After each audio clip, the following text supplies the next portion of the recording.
Hello everyone, thank you for stopping by and giving me your listening ears again. On this session, I will be, giving you a little bit of story time, or we can call it my digital diary. So in this episode, I'll be talking about something that happened at work. And then I'll probably give you my analysis of the situation. So first, let's say about a few weeks ago. So let's say today is October. What's today? 13th, 2023. So about a few weeks ago, I came to work wearing my natural hair in twist. There was a few individuals who took it upon themselves to make fun of me because of this. These individuals were a mixture of male and female of color or of African descent. They didn't know that I heard them, but I was aware of what they were doing. I just, I wasn't aware of what they were doing. I just going on about my business. They said things like, she looks like a man, if she's a girl, or she's ugly.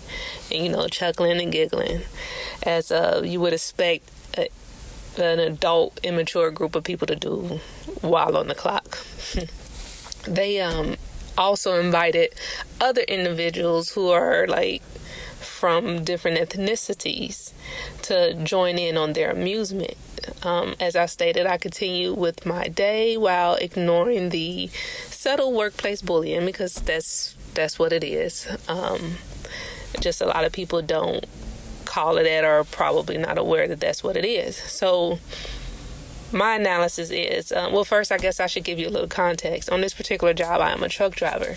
And a lot of people, if you don't understand the dynamics of being a truck driver, there's many different type of truck drivers. You could be over the road truck drivers. You could be a flatbed truck driver, drive-in, tanker, just many different aspects that a lot of people don't consider unless they have experience actually doing a job. And a lot of these industries, especially the local ones, they have inexperienced people, inexperienced in truck driving, managing truck drivers or working in that industry. And one of the things that I like about OSHA when I used to operate cranes was OSHA had this rule in place that makes sense now that you think about it, because it cuts down on safety issues and communication issues. OSHA had this rule in place where you needed to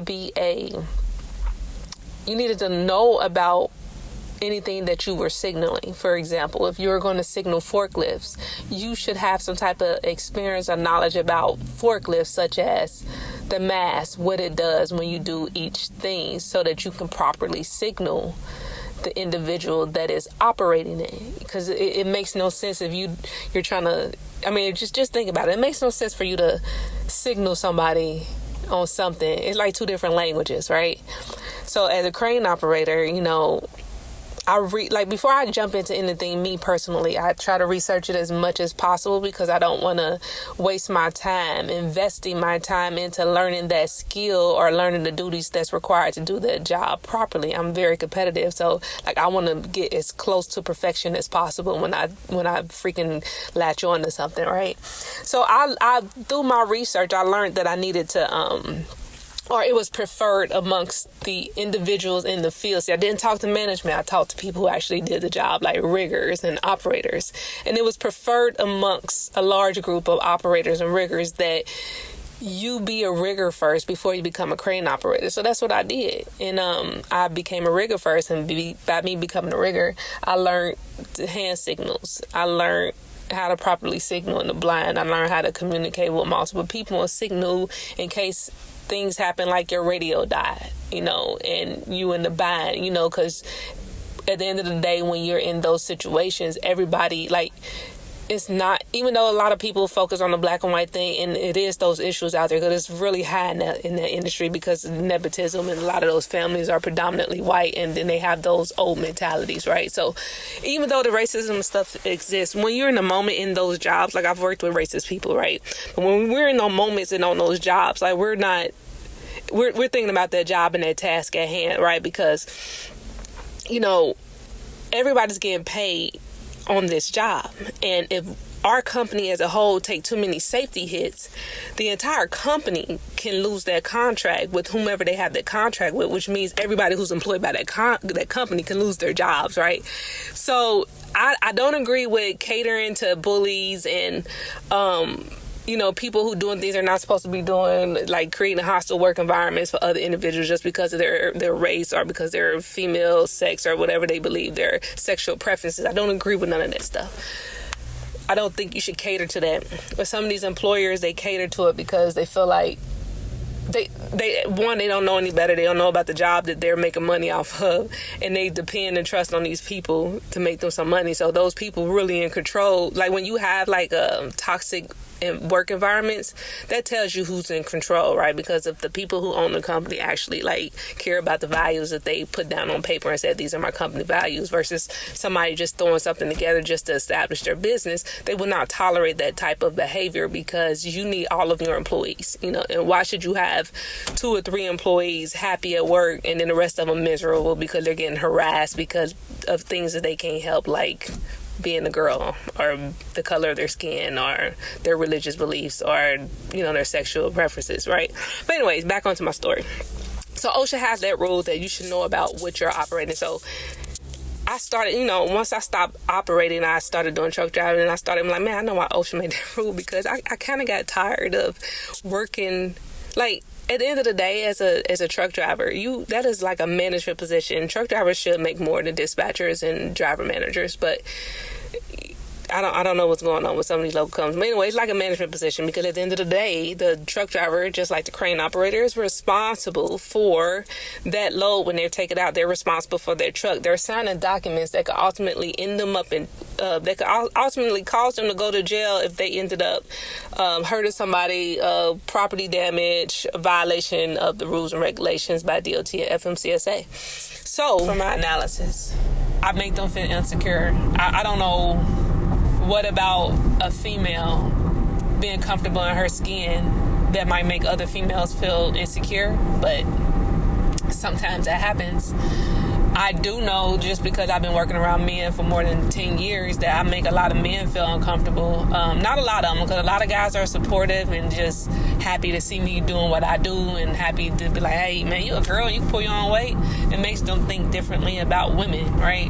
But then you have those men who I say are like deep in their feminine energy, and I'm not capping, but I'm just saying, like, if you're a man and you're a heterosexual male, if you feel threatened by another female, to me, you're deep in your feminine energy, right? Because no man should feel threatened by no heterosexual man should feel threatened by another female. No heterosexual male should turn into or do things that you would normally see like other females do towards other females when they're jealous and insecure of each other, right? So like the gossipy, the spreading the rumors, trying to sabotage, stuff like that. So there has been men who probably questioned their manhood, and to justify like them questioning their manhood, they started rumors or did things like, oh, she must be gay, oh, she must be a trans. So this is usually what I have to deal with on a daily basis, and I don't necessarily say anything, but I am aware, and I'm aware of who's doing it, when they're probably doing it, and who's all involved, but I don't say anything.